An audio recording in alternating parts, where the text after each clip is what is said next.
encouraging different play styles from the players, which means diversifying that map pool a bunch. So Overgrowth, a relatively newer map as far as Blizzard adding it into the ladder map pool recently. What can you tell us about this map? Think about Starcraft as like, and for a lot of people this is not that much of a leap, but think of it as your girlfriend or your boyfriend. If you were to... Okay, that's difficult, but I'll try really hard.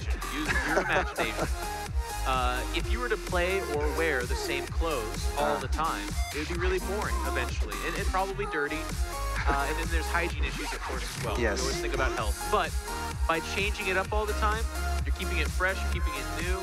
You can get really old, and you can still wear those skin-tight, boot-cut jeans, and then all of a sudden you're still really old and looking weird, but new, you know, and clean, and most importantly, not starting rashes from hygiene issues. Isn't that right, and to bring that back to the ladder point there, or the new maps, it's important to maybe change it up a little bit. At least Blizzard thinks, which I think is just fine. But here we are on Overgrowth. Who's that in the top right, Mr. In Control? Okay, I'll do the player introductions. We'll save Actos's voice, see if he can make it into halfway through the day. We'll see. The top right-hand side, leading 1-0 in this best of 3. Wearing the blue, it's Evil Genius's Jaedong.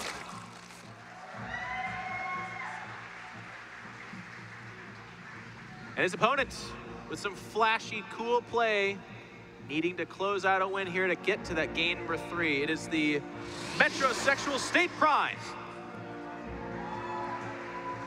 People not super sure how to cheer for that one if I was making one. I'm not.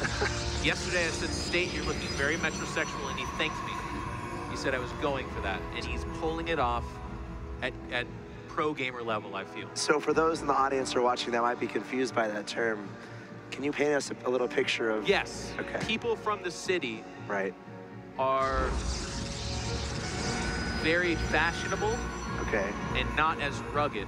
People like Actos that grew up on ranches, farms, and spend time outside are what we call sexual. Just sexual. Got it. Not metrosexual. You see, why go to school when you can just watch Starcraft and learn about new terms? That's exactly right. I seek to educate. Are we going to overhaul? If I wasn't going to be a StarCraft 2 pro, I was going to be a teacher in high school. You're kind of a teacher right now, I think. I feel like I am. Yeah, thank you. That's great. Part of my life is achieved. Now, we have a much safer opening from Jaedong this time around. Obviously, last game, it wasn't the opening that we looked to see why he fell behind earlier on, but here we are with him saying, I don't know if I do the same thing against this guy. He might try to jump all over us. So he's going to go with a more traditional 15 spawning pool, 15 hatch. This is the safe of safe builds reserved. And on the flip side, 1 gasp, probably expand coming out from our Protoss player State. Yeah, the Nexus going down. So he's scouting with his probe at the same exact time. He's going to see the little bit of a difference. He's a pro player. He can tell that this 3rd hatchery is going to be a little bit late and that it's not going to be 3 hatch before pool. So how do you think State kind of adjusts to this? Do we see him kind of pulling back a little bit, not going for as fast of a 3rd base? And how much does the map kind of play into that decision? That's a really good point. It certainly is a possibility. We see this 1 gas opening versus the 2 gas opening for game number 1. To your point, perhaps because he says, hey, if you go 3 hatch before spawning pool again, I will drop 3 more gates and we'll do this thing. We'll do a 4 gate.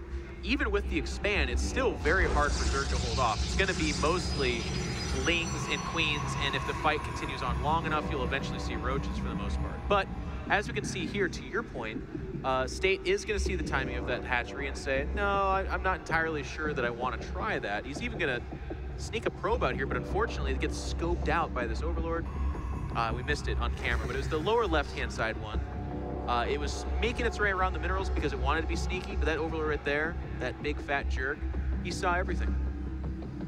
You don't know the personality of that Overlord, man. You can't call him a jerk. Overlord personality?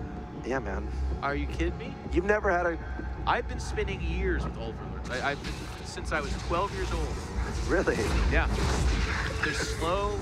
They gurgle at you all the time.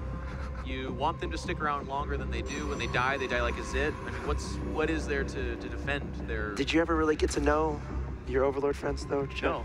They don't. They just gurgle, like I said. Surely they're trying to communicate something to you. But anyway, a pylon coming down in the top left. And that's going to be spotted. This is a very important part for Zerg players. We saw in the last map, I should say. Huge map. Jaedong had the Zerglings patrolling everywhere. No excuses here. He sees that pylon, and now he's going to react. Has 14 lings in production, a spine crawler in production, so definitely a little bit scared about what State is throwing at him. I like the spine crawler because he needs to take this serious. He does not have speed. He built the, I mean, he's getting gas now. He's actually going to skip speed, go straight to Roaches. That's also a good choice. Basically, this timing attack is real. It's very strong, very fast from State. And, you know, you and I talked about earlier perhaps not going through with this because Jaedong did do the safer third. This is going to give him access to earlier gas, that kind of thing. But he says, no, I'm going for it. And Zerg's going to try to get us around, but those Stalkers are going to be able to fall back off creep. Zealot's dying, but honestly, it's Zerglings trading for Zealots with Stalkers behind dealing damage. Not bad for State. State's in good position here again. Yeah, State's pretty happy right now. The Roach Warren just now completing. Still only Zerglings in production here for Jaedong. Let's see how State backs this up. We got some more Zealots coming in. Remember, only one gas behind this, so this is a pretty significant investment by State in that he's not necessarily proceeding into the tech he's going to want as the game goes along. So wants to do a lot of damage here. Takes down another Queen, targeting down an Overlord. Not able to take him out. He's going to back up. He's going to retreat, and I think Jaedong might have enough to cause State to turn around. But here's where it gets scary. It's only 4 Stalkers. You really want more Stalkers than that to deal with Roaches, and the Roaches have come out. Zealots can get the job done, but on creep, those Roaches can kite back. There's Jaedong doing just that now. That being said, though, we see that the Zealots are able to sandwich in against those Roaches. Jaedong with kind of a slip in control is not doing anything about that. And now the Stalker count's getting reinforced. One of the final Queens is dying. The Motion Core is up there killing drones. State's doing a great job with this. And he's kind of transitioning behind this at the same time. 3 more gases were added. A Robo was added. He's still making probes. He might even try to get a third during this. Like, State is in a really good position, pressuring the heck out of Jaedong's third base. Jaedong wondering what he can do, trying to make as many units as possible. But these units are not drones for Jaedong. So, and with that transition behind this, I mean, you point out something very important. If he's able to get this third, does State, and it looks like he might not. But even then, the amount of damage he's done with these Immortals coming out, it's not War Prism, it's not Observers, then Immortals, it's straight Immortals.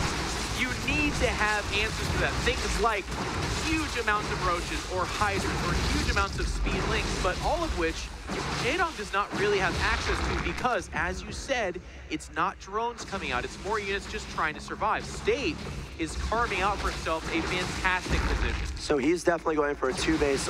I hate to say the word all in after this very aggressive move where he's going to stop making probes, stopping at 46, 2-base full saturation, powering out Immortals, and we're going to see him march across the map with these guys. And again, we're in a situation where Jaedong would love to have 3 bases full of drones, but he's been having to deal with this aggression. He's been having to mix and match, remake drones, remake units, trying to guess what the heck State is doing. And now we're in a position where State can do a very powerful push here, and Jaedong is going to have a beautiful powerful is a word for defense. it, but honestly, it's going to be doomsday. I mean, if you look, Jaedong's saying, okay, I guess I go with Roach Speed because it's obviously too late to start to go Hydraless. There's no way he would ever have access to a meaningful number of that.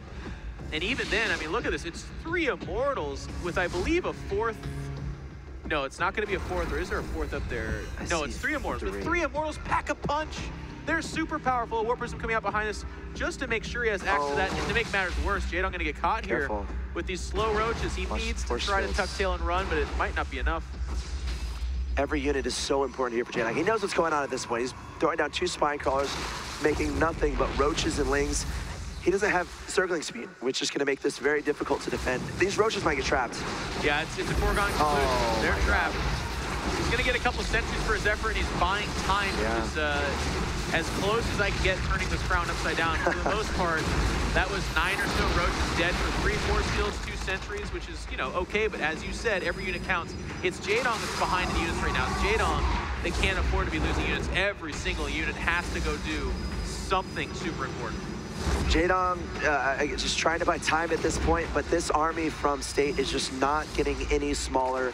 Warping in so many units behind this. He has a bunch of gateways down behind this, so he's able to do that. And now just trying to choose a path to crush it's interesting. I was going to say, I really like the attack angle he was coming at it. It's so narrowed and the hatch kind of helps block space. So I understand what State's doing. He wants to keep Jaedong moving so that, you know, he could make a mistake. The spine crawlers don't get rooted in time. You know, there's some more wide open space here. I don't know, but honestly, I thought he had a great angle, and this one's actually worse. We're gonna see if that's right or not. Sentry's kind of at the front. Force Field's pushing him back, though. Spine crawlers disintegrate, and now Roaches are sitting behind Force Field. Here comes the counterattack. They're trying to do something, but they're just picking up the. He's not even actually picking up the Immortals. He doesn't need to. State's just powering through this. A good attempt at a surround there from Jaedong, but it's a situation where you're surrounding Immortals with Roaches. You're getting that surface area, but these units are just so powerful. The 3 Immortals still very much alive. Kill counts 9, 8, and 7. They are the MVP of this push. But Jaedong is holding his own. He's still powering out a bunch of Lings, powering out a bunch of Roaches. Does he have enough to shove this away? Well, if he's got a surge, it's going to be right now. But as you said, those Immortals staying alive, even using the Warp Prism to preserve the life of one targeted down Immortal. Fantastic control from State. And in the midst of that, let's not forget, a lot of the drones were pulled to try to survive that. That's going to take the wind out of the sails of Jaedong's ability to mine. His transfer drones from his main to his natural to try to bump that production back up again. But with 3 Immortals still standing, every Roach that comes out is coming out into a very dangerous world.